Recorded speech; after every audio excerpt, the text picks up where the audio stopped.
je vous fais une vidéo sur l'extracteur de jus. On me l'a demandé, donc je le fais, voilà. Alors la différence entre l'extracteur de jus et la centrifugeuse, c'est que l'extracteur de jus fonctionne avec ce que vous avez là, une vis sans fin.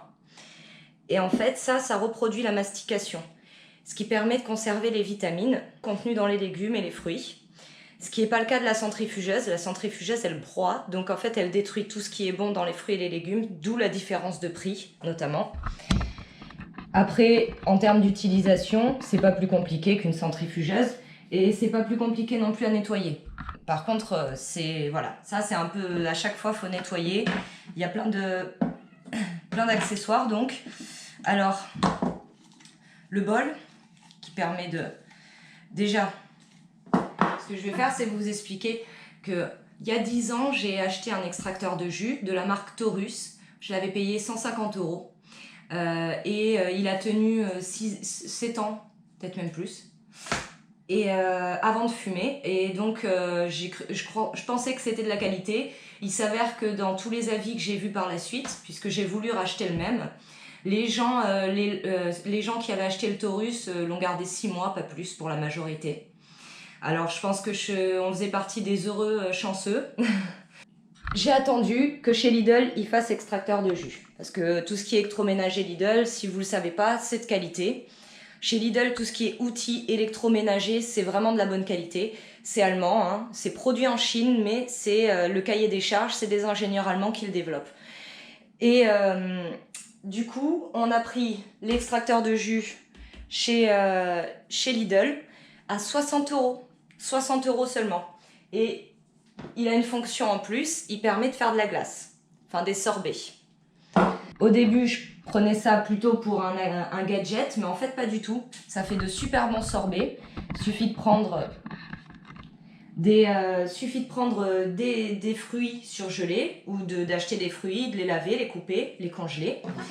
Et ensuite, vous les sortez 10 minutes avant de faire la glace, vous les mettez dans un bol. Moi, je mets par-dessus, je mets toujours du sirop d'érable. Celui-ci, je le prends sur Amazon, c'est du bon sirop d'érable canadien. Au moins, je sais d'où il vient. Et en termes de prix, celui-là, c'est dans les 20 € le litre, ce qui n'est pas plus cher que les bouteilles en 250 ml qu'on achète en France. Donc, je mets des fruits surgelés, du sirop d'érable et un yaourt maison pour donner un peu d'onctuosité à tout ça. Alors chez Lidl, en plus, ils vendent les fraises, framboises, fruits rouges surgelés, quasiment toute l'année, vous en trouvez. Vous les sortez, vous faites votre mélange avec le yaourt, le sirop d'érable, vous laissez ça 10 minutes, le temps que ça décongèle légèrement, et ensuite vous le passez à l'extracteur. Et en fait, ça fait une purée, parce que pour faire le jus, vous utilisez ceci, avec le tamis. Ça va permettre... Vous avez un trou ici, juste là, voilà, j'espère que vous voyez bien. Là, ça laissera passer tout ce qui est fibres, et le tamis, lui, laissera passer tout ce qui est jus. Les fibres sortent par là, le jus sort par ici. Par contre, quand vous utilisez l'accessoire pour faire la glace, là, vous avez ça sort seulement par le côté jus, et ça fait une purée, ce qui vous permet de faire la glace, donc. Et ça, c'est vraiment pas mal. Je vais faire un jus de concombre, pomme et citron. Et je ferai de la glace dans une prochaine vidéo. Alors déjà, je vais monter l'extracteur pour vous montrer comment on monte. C'est très simple. Voilà, vous avez une ligne ici de repère. Vous posez votre bol ici. Ensuite vient le tamis avec ceci qui permet de faire tourner le tamis. Hein. Voilà. Donc vous mettez le trou du tamis qui permet de faire passer les fibres face au bec qui extrait les fibres. Ensuite, la vis sans fin. Voilà. Faites attention, la vis est lourde. La faites pas tomber. Et la vis, il faut la faire tourner en la clippant. Voilà. Ça tient bien, c'est bon. Et pour finir, ceci. Alors, chose très importante, sur les extracteurs de jus, il y a une fonction marche avant vers le haut. Voilà, vous le voyez ici. Marche avant vers le haut et R pour marche arrière. Ne jamais passer de la marche avant à la marche arrière sans arrêter l'extracteur de jus. L'arrêt, c'est au milieu. Parce que c'est comme ça que j'ai cassé mon Taurus. Donc j'ai été trop vite et en voulant éteindre l'extracteur, je suis passée en marche arrière et j'ai entendu le moteur lâcher à ce moment-là. Donc faites surtout attention à ça. Et ne faites pas, c'est pas la peine de faire 1 litre de jus d'avance pour le garder au réfrigérateur parce que au bout de 10 minutes, une fois que votre jus il a été extrait, 10 minutes plus tard, vous perdez 50% des vitamines. Passez 1 heure, il n'y a plus rien. Alors après, c'est une question de choix, hein, mais moi je le fais toujours à la minute quand on en a besoin. Donc, je vais préparer le jus. Et ce que j'adore sur cet extracteur, c'est qu'il est super silencieux. Le Taurus, quand je le mettais en route, c'est simple, il ne fallait pas que je le fasse pendant que mon chéri dormait. Sinon, je le réveillais à chaque fois. Et là, quand je l'ai allumé la première fois, je m'attendais à voir encore ce bruit qui prend vraiment la tête. Et j'ai été vraiment surprise par son côté silencieux comparé à l'autre extracteur. Enfin, ils sont balèzes chez Lidl, ils sont vraiment balèzes. Après, il y a des choses chez Lidl que je ne recommanderais pas, comme tout ce qui est lampe torche. Ça, ils ne savent pas faire apparemment.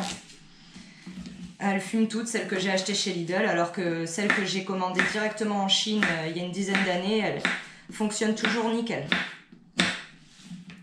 Pourtant, c'est produit au même endroit. Hein. Bon, là, les fruits, ça c'est des pommes bio. Les concombres, ils viennent du jardin. Donc, je vais pas les éplucher. Mais si vous les achetez au supermarché et que vous prenez des fruits classiques, je vous conseille de les éplucher quand même. Le citron, les oranges, faut les éplucher par contre, parce que sinon c'est vraiment, vraiment acide.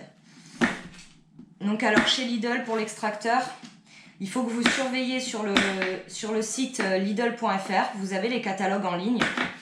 Ils mettent 2 semaines de catalogue à chaque fois. Regardez toutes les 2 semaines pour voir quand est-ce qu'ils vont faire l'extracteur, parce que c'est en général 1 à 2 fois par an, ces promotions-là. Et ça dure 1 semaine. Je vais mettre l'extracteur en route, vous allez voir à quel point c'est pratique. Et quelque chose que j'aime bien, c'est le petit bouchon là qui permet de fermer le jus. Je l'avais pas ça sur le Taurus et c'est pratique. Je vais pas baisser le volume, vous allez vraiment entendre le bruit de l'extracteur.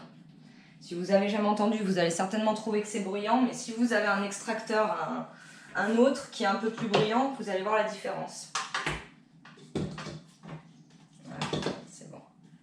Alors bien sûr, l'extracteur il est vendu avec les bols qui permettent de mettre la purée et le jus. Moi je les ai cassés, donc voilà, comme beaucoup de choses. Voilà, vous écoutez ma voix, c'est quand même pas très bruyant. Ensuite vous mettez en petits morceaux. C'est mieux de faire des petits morceaux justement pour éviter de trop forcer sur le moteur. Vous voyez, vous avez les fibres ici, le jus là. Maintenant, je touille un peu pour bien mélanger.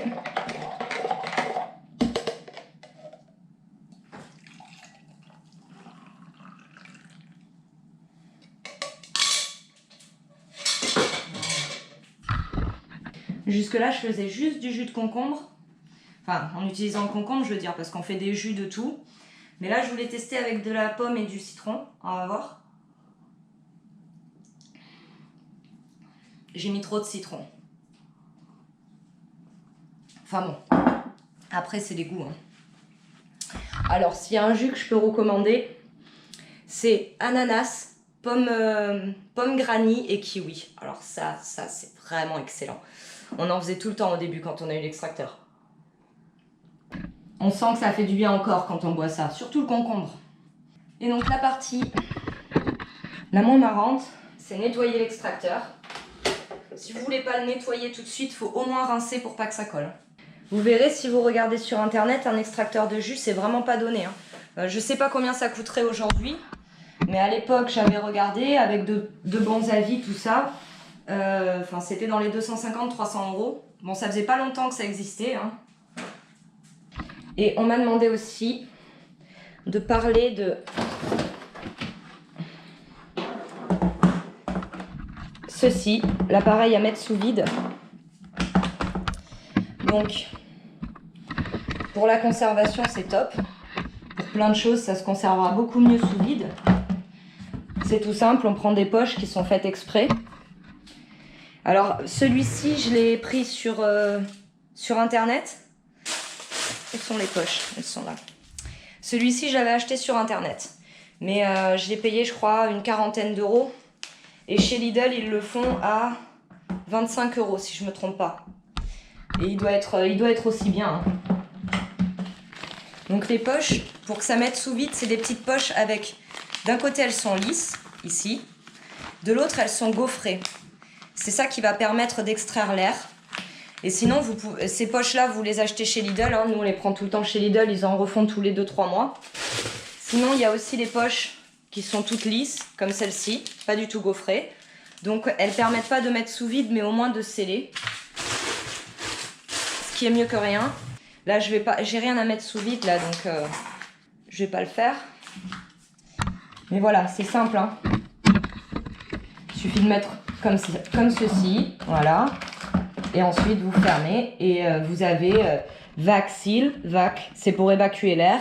Seal, c'est quand ça va sceller. Donc, il y a 2 modes pour sur tous les appareils de mise sous vide, c'est comme ça. Il y a le mode normal et le mode gentle qui vous permet d'extraire l'air, mais doucement. C'est en fonction de ce que vous mettez dedans. Si vous voulez mettre des pains sous vide, par exemple, il faut partir sur le mode gentle.